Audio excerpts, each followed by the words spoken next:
Hello प्यारे विद्यार्थियों, कैसे हो आप सभी। उम्मीद है कि आप सभी घर पे स्वस्थ होंगे और अपनी पढ़ाई भी निश्चित रूप से कर रहे होंगे। तो बच्चों, बेसिक बायोलॉजी प्लेलिस्ट के हिसाब से देखा जाए तो अपने कोशिकांग पढ़ रहे थे कोशिका वाले भाग के अंदर, और जिसके अंदर अपने लास्ट में 3 कोशिकांग पढ़े थे, माइटोकॉन्ड्रिया, कोशिका झिल्ली, लाइसोसोम। उसके अलावा आज अपने कुछ और कोशिकांगों के बारे में बात करेंगे, और जिसके अंदर अपने बात करें जैसे गोल्जिकाएँ है और ER यानी कि अंतः प्रद्रव्य जालिका है, और कुछ रिक्तिका। ये कोशिकांग अपने आज पढ़ेंगे और जानकारी प्राप्त करेंगे, और इसके अंदर ही कुछ महत्वपूर्ण प्रश्न होंगे जो आपको बताए जाएंगे। ये आपके देखा जाए तो कम्पिटिटिव जो एग्ज़ाम होते हैं अलग अलग प्रकार के, उसमें भी काम में आते हैं, यानी ऑप्शनल जो क्वेश्चन आते हैं उसके अंदर। बाकी बोर्ड की क्लास के हिसाब से अगर बात की जाए तो उसके अंदर भी निश्चित रूप से काम में आएंगे। चलो बच्चों, शुरुआत करते हैं। तो बच्चों, गोल्जिकाएँ कोशिकांग के अंदर हमारा अगला जो कोशिकांग है वो है गोल्जिकाएँ, और गोल्जिकाएँ की खोज करने वाले वैज्ञानिक का नाम है कैमिलो गोल्जी। क्या नाम बच्चों? Camillo Golgi. इन्होंने उल्लू की तंत्रिका कोशिका के अंदर, उल्लू की तंत्रिका कोशिका में किसकी खोज की थी? गोल्जी बॉडी की खोज की थी, और उस संरचना को उन्होंने अपने नाम पे रख दिया कैमिलो गोल्जी, और उस संरचना का नाम रख दिया नाम गोल्जी काय यानी कि गोल्जी बॉडी। उसके बाद ये सिस्टर्नी, वेसिकल और रिक्तिकाओं से मिलकर बना होता है ये भाग, इसलिए इसे बहु आकार भी कहा जाता है। इससे पहले अपने लाइसोसोम भी पढ़ा था, वो संरचना भी बहु आकार की संरचना होती है, और ये वाली संरचना भी बहु आकार की संरचना होती है। जैसे अपने इसकी संरचना की बात करें तो ये दिखने में इस तरीके से होती है।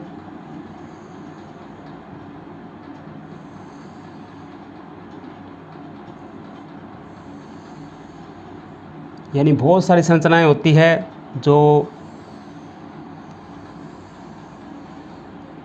ये पुट्टिकोनुमा संरचना बनाती है, और इसका जो ये वाला भाग होता है, ये वाला भाग जो आपको करव शेप में दिखाई दे रहा है, इसको बोलते हैं बच्चों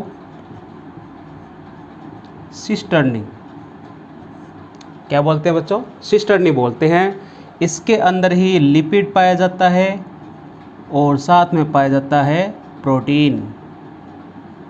लिपिड प्लस प्रोटीन किस में होता है? इस भाग में होता है, सिस्टर्नी वाले भाग में, यानी इसके अंदर ये जो भाग होता है इस भाग के अंदर लिपिड और प्रोटीन पाया जाता है। ठीक है। उसके अलावा इसमें पाई जाती है रिक्तिकाएँ। रिक्तिकाएँ इसके बीच में पाई जाती है। थैलीनुमा संरचना होती है जो इसके बीच में पाई जाती है।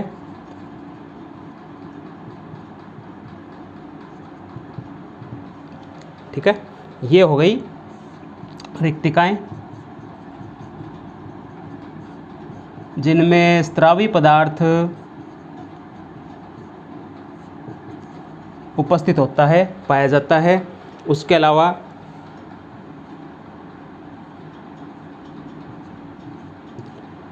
और छोटे छोटे गोलाकार संरचनाएं इसमें पाई जाती है। इन संरचनाओं को कहा जाता है वेसिकल। क्या बोलते हैं बच्चों? इसको बोलते हैं वेसिकल। इसमें भी खनिज लवण जैसे पदार्थ होते हैं वो इसमें एकत्रित रहते हैं। तो ये इसकी संरचना होगी कि गोल्जी बॉडी दिखने में किस प्रकार से होती है कोशिका के अंदर, वो इस प्रकार से दिखाई देती है। उसके बाद अपने बात करें इसके कार्य की कि कौन कौन से कार्य है। ये प्रोटीन प्लस लिपिड की पैकिंग यानी कि उनका संग्रहण करती है, उनको एकत्रित करके रखती है। तो एक वैज्ञानिक ने इसका नाम लाइपोकॉन्ड्रिया भी इसका नाम रखा था। लेप्री नामक वैज्ञानिक ने इसका नाम लाइपोकॉन्ड्रिया भी रखा था, क्योंकि इसमें प्रोटीन प्लस लिपिड जो होती है उसकी मात्रा पाई जाती है, वो एकत्रित रहते हैं, यानी एक प्रकार से उनकी पैकिंग की जाती है। किसके द्वारा? गोल्जी बॉडी के द्वारा। उसके बाद ये प्रोटीन के लिए परिवहन मार्ग का जो काम करता है, परिवहन का रास्ता बनाता है, मार्ग बनाता है, इसलिए इस भाग को कहा जाता है कोशिका का परिवहन तंत्र।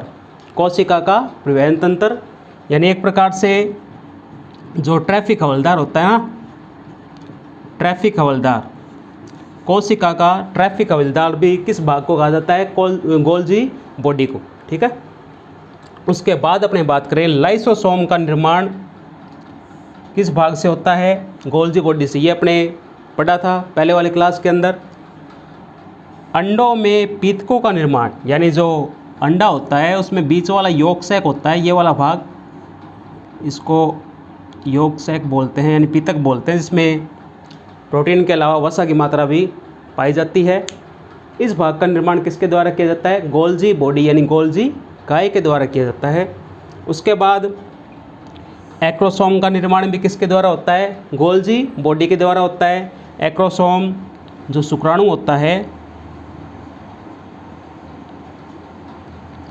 शुक्राणु का जो ऊपर वाला भाग होता है, टोपी वाला भाग जो होता है ना, ये वाला भाग, इस भाग को एक्रोसोम बोलते हैं, यानी कि एक प्रकार से शुक्राणु की टोपी होती है, शुक्राणु की टोपी।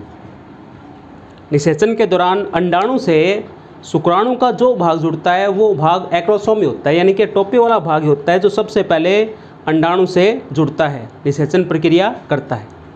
उसके बाद पादप कोशिका में कोशिका द्रव्य विभाजन के दौरान ये मध्य पटलिका बनाता है, यानी कि खांच बनाता है। कोई भी पादप कोशिका होती है तो उसमें ये जैसे केंद्रक है तो बीच में खांच बनाने का काम, बीच में खांच बन जाती है जिसको अपने मध्य पटलिका बोलते हैं। और ये खांच आगे जाके फिर दो पुत्री कोशिकाओं का निर्माण करती है। प्लांट सेल के अंदर फ्रेगेमोब्लास्ट कहा जाता है उस प्रक्रिया को। तो ये किसके द्वारा होता है, गोल्जी बॉडी के द्वारा होता है, यानी कि गोल्जी बॉडी क्या करेगी, पादप कोशिका में कोशिका द्रव्य विभाजन का कार्य करेगी, साइटोप्लाज्म डिवीजन का कार्य करेगी और मध्य पटलिका का निर्माण करती है। ठीक है। उसके अलावा प्लांट सेल के अंदर गोल्जिकाएं छोटे छोटे होते हैं। अभी गोल्जिकाओं की संरचना कैसी होती है, छोटी छोटी होती है, जिनको डिक्टियोसोम कहा जाता है। क्या बोलते हैं बच्चों, डिक्टियोसोम इस संरचना को कहा जाता है। तो ये हो गया अपना गोल्जिकाए, जिसके अंदर कार्य पूछे जाते हैं एग्ज़ाम के अंदर। तो ये मैक्सिमम 2 कार्य पूछे जाते हैं, लेकिन यहाँ पे आपके सामने इतने कार्य हैं तो आप सभी के सभी याद रख सकते हैं। संरचना पूछे तो आप ये संरचना बिल्कुल बना सकते हैं। एग्ज़ाम के हिसाब से पूछा जाए कि पादप कोशिका में पाए जाने वाले गोल्जिकाई संरचना को क्या कहा जाता है, तो आपका आंसर होना चाहिए डिक्टियोसोम। खोजकर्ता के बारे में पूछे तो कैमिलियो गोल्जी ने उल्लू की तंत्रिका कोशिका में इसकी खोज की थी। तो बच्चों नोट डाउन कर सकते हैं आप ये। आगे बच्चों अपने ER यानी कि अंतः प्रद्रव्य जालिका के बारे में पढ़ते हैं। अंतः प्रद्रव्य जालिका यानी कि ER, इसको बोलते हैं एंडोप्लाज्मिक रेटिकुलम। क्या कहते हैं इसको बच्चों, एंडोप्लाज्मिक रेटिकुलम। खोज करता है पोर्टर नामक वैज्ञानिक ने ER यानी कि अंतः प्रद्रव्य जालिका की खोज की थी। और ये एकमात्र ऐसा कोशिकांग है जो केंद्रक झिल्ली से जुड़ा रहता है। किससे जुड़ा रहता है, केंद्रक झिल्ली से। जैसे अपने बात करें इसकी संरचना की, तो ये केंद्रक होता है, ये केंद्रिका होती है, ये क्रोमेटिन के रेशे होते हैं जो आगे जाके गुणसूत्र का निर्माण करते हैं। और हमने ये भी पढ़ा था कि केंद्रक जो होता है वो डबल लेयर वाला ऑर्गन होता है, सेल ऑर्गन होता है, यानी कि इसमें दोहरी परत पाई जाती है। इसमें क्या पाई जाती है बच्चों, दोहरी परत, डबल लेयर। ठीक है। इसी दोहरी परत में एक तो आंतरिक परत होती है और एक बाहरी परत से कुछ संरचनाएं बनती है। उन संरचनाओं को कहा जाता है ER। क्या बोलते हैं बच्चों? ER बोलते हैं, यानी कि एंडोप्लाज्मिक रेटिकुलम। इस तरीके से ये संरचनाएं पाई जाती है।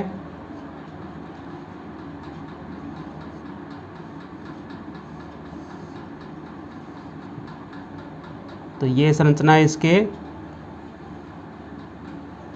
बाहरी परत पे पाई जाती है। इन संरचनाओं को बोलते हैं ER।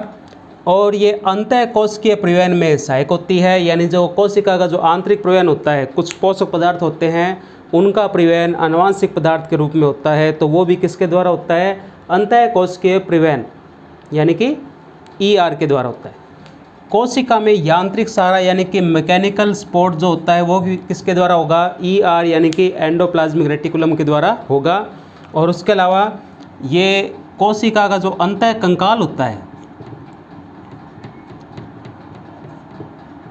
यानी कि इंटरस्केलेटन होता है, कोशिका का जो ढांचा होता है कोशिका का अंदर का, उसका निर्माण करने में भी महत्वपूर्ण भूमिका कौन निभाएगा? अंतः प्रद्रव्य जालिका यानी कि ER। तो ये इस तरीके से संरचना होती है। उसके अलावा देखा जाए तो ER यानी कि एंडोप्लाज्मिक रेटिकुलम दो प्रकार की होती है, एक होती है SER, दूसरी होती है RER। ठीक है, SER को कहते हैं चिकनी अंतःद्रव्य जालिका, चिकनी अंतःद्रव्य जालिका यानी कि सॉफ्ट एंडोप्लाज्मिक रेटिकुलम। और RER का मतलब होता है खुरदरी अंतःद्रव्य जालिका।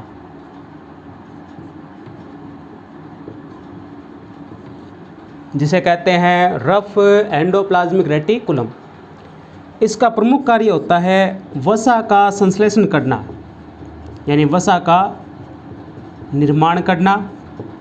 ठीक है, और इसका प्रमुख कार्य होता है प्रोटीन का संश्लेषण करना। केंद्रक जो झिल्ली होती है उसके अंदर प्रोटीन का संश्लेषण किया जाता है, और इसमें विशेष दानेदार संरचनाएं पाई जाती है जिनको पेड़े के कण भी कहा जाता है, राइबोसोम। यानी 70S प्रकार के इसमें राइबोसोम प्रेजेंट होते हैं, पाए जाते हैं, जो प्रोटीन के निर्माण में महत्वपूर्ण भूमिका निभाते हैं। यानी किसकी? जो ये वाली बाहर की परत होती है इसके ऊपर दाने पाए जाते हैं, पेलेडे के कण इसको बोलते हैं, और यही होते हैं राइबोसोम, जिसको प्रोटीन की फैक्ट्री भी कहा जाता है कोशिका के अंदर। ठीक है, तो इस तरीके से यहाँ पे RER का निर्माण होता है, और कुछ ऐसी पाई जाती है जिसपे ये कण नहीं पाए जाते अंतःद्रव्य जालिका, उसको कहा जाता है सॉफ्ट एंडोप्लाज्मिक रेटिकुलम। तो बच्चों, तो ये अपना हो गया। इसके अलावा अगर ये पूछा जाए किस में नहीं पाई जाती, जैसे RBC होती है अपने रक्त के अंदर, उसमें ये ER नहीं पाई जाती है। अगर पीछे की बात की जाए तो अपने जो पहले वाला टॉपिक पढ़ा था वो कौन सा पढ़ा था? उसके अंदर यानी कि अपने जो पढ़ा था ना गोल्जिकाए, उसके अंदर भी अगर बात की जाए तो माइकोप्लाज्मा, माइटोकॉन्ड्रिया, कवक, जीवाणु, इनके अंदर साइनोबैक्टीरिया, इनके अंदर जो ये गोल्जी बॉडी होती है ये एब्सेंट होती है, नहीं पाई जाती। ठीक है बच्चों, तो आप लोग इसको नोट डाउन कर सकते हैं या फिर स्क्रीनशॉट ले सकते हैं। अपने आज का टॉपिक है कोशिकांग यानी कि रिक्तिका, जिसके बारे में अपने अध्ययन करते हैं कि रिक्तिका जो है इसकी खोज करने वाले वैज्ञानिक का नाम है स्पेलनजेनी। स्पेलनजेनी ने प्रोटोजोआ के अंदर कुछ विशेष संरचनाओं को देखा था और उन्होंने खोज की थी किसकी? रिक्तिका की। और विशेष जो नाम दिया था रिक्तिका का, वो नाम देने वाले वैज्ञानिक थे डुजार्दिन। डुजार्दिन ने सन 1841 के अंदर ये नामकरण किया था इसका विशेष संरचनाओं का, जबकि खोज 1776 के अंदर खोज की थी किसने? स्पेलनजेनी ने। तो ये खोजकर्ता एग्ज़ाम के अंदर जो कॉम्पिटिटिव एग्ज़ाम होते हैं उसके अंदर पूछ लेते हैं। जैसे 2015 एस्टेट के अंदर एक क्वेश्चन आया था कि जो ER एंडोप्लाज्मिक रेटिकुलम है उसकी खोज करने वाले वैज्ञानिक कौन थे? तो वो थे पोर्टर। यानी कि ये जो खोज करता है, ये इनके नाम भी आपको याद करने ज़रूरी होते हैं। तो देखते हैं आगे बच्चों कि इसकी सबसे पहले जो बाहरी परत होती है, बाहरी भित्ति होती है, उसको क्या बोलते हैं? टोनोप्लास्ट बोलते हैं। क्या बोलते हैं? टोनोप्लास्ट। जैसे ये रिक्तिका है, ठीक है, और रिक्तिका के सबसे बाहर एक झिल्ली पाई जाती है। उस झिल्ली को, उस परत को कहा जाता है टोनोप्लास्ट। क्या बोलते हैं बच्चों? इसको बोला जाता है टोनोप्लास्ट। और रिक्तिका में पाया जाता है जल, यानी कि इसमें जल की मात्रा पाई जाती है। वैसे तो निर्जीव पदार्थ भरा होता है, जैसे प्लांट सेल के अंदर जो रिक्तिका होती है उसमें निर्जीव पदार्थ भरा रहता है, जो भोजन के संचयन में और जो जल होता है उसके एकत्रीकरण में, यानी कि उसको इकट्ठा करने में सहायता करता है। तो इसमें पाया जाता है जल। और पाए जाते हैं स्रावी पदार्थ, यानी कि इसमें कार्बोहाइड्रेट खनिज लवण से निर्मित स्रावी पदार्थ पाए जाते हैं। किसमें पाए जाते हैं बच्चों? रिक्तिका यानी कि वैक्यूल्स के अंदर। और उसके अलावा इसमें पाए जाते हैं जैसे जो भी पदार्थ होते हैं ग्रहण करने के बाद उनका उत्सर्जन किया जाता है, तो उत्सर्जित पदार्थों का निष्कासन भी वैक्यूल्स के द्वारा ही होता है, रिक्तिका के द्वारा ही होता है। उसके अलावा इसमें पाए जाते हैं जल में घुलनशील अप्रकाशिक वर्णक। जल में घुलनशील अप्रकाशिक वर्णक की बात की जाए तो जैसे एंथ्रोसाइनिन, इस प्रकार के वर्णक इसके अंदर पाए जाते हैं, रिक्तिका के अंदर पाए जाते हैं। ठीक है बच्चों। प्लांट सेल के अंदर ये जो कोशिका होती है इसका आकार बड़ा होता है। 85 से 90% जो भाग होता है वो यही कोशिकांग घेरता है कोशिका के अंदर।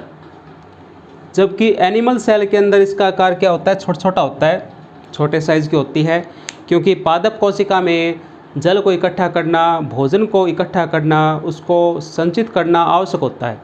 क्योंकि सजीव लक्षणों के हिसाब से देखा जाए तो मानव जैसे सभी प्राणी अपने कोई ना कोई प्रतिक्रिया देते हैं कि उनको भूख प्यास लगी हुई है, लेकिन पेड़ पौधे ये प्रतिक्रिया नहीं दे सकते, इसलिए उनको बड़ी मात्रा के अंदर ये जो जल होता है और साथ में जो भोजन होता है वो उनका संचयन करना आवश्यक होता है, उनको इकट्ठा करना आवश्यक होता है।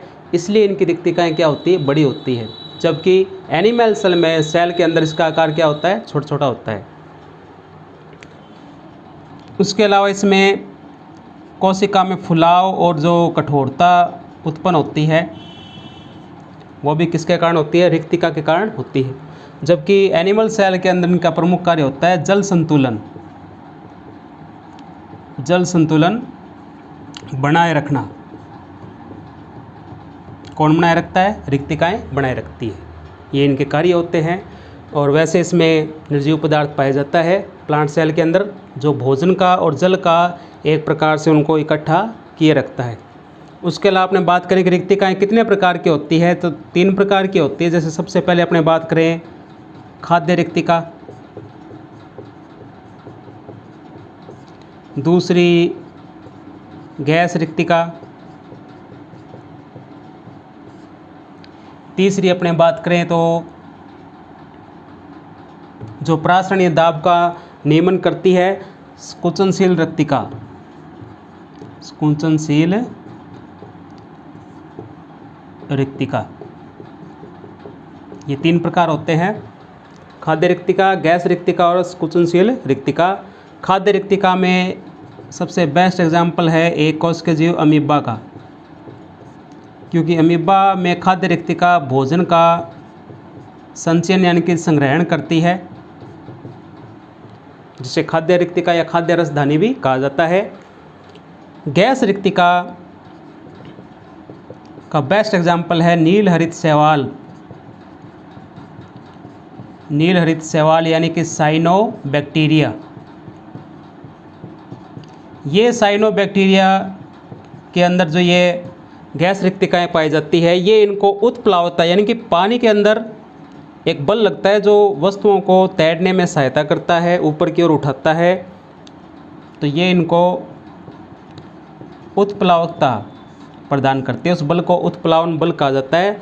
तो नीरज सवाल को उत्प्लावकता कौन प्रदान करती है? गैस रिक्तिका, जो पाई जाती है साइनोबैक्टीरिया में।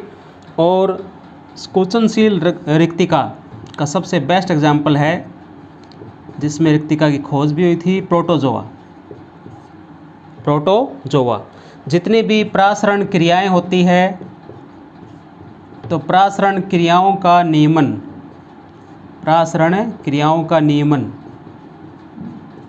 किसके द्वारा होता है? प्रासरण क्रियाओं का नियमन किस में होता है? प्रोटोजोआ में होता है, और वो भी कुचनशील रिक्तिका के माध्यम से। तो ये बच्चों आज का टॉपिक हो चुका है कंप्लीट। अब बारी है उन 2 प्रश्नों की जो लास्ट क्लास में आपसे पूछे गए थे।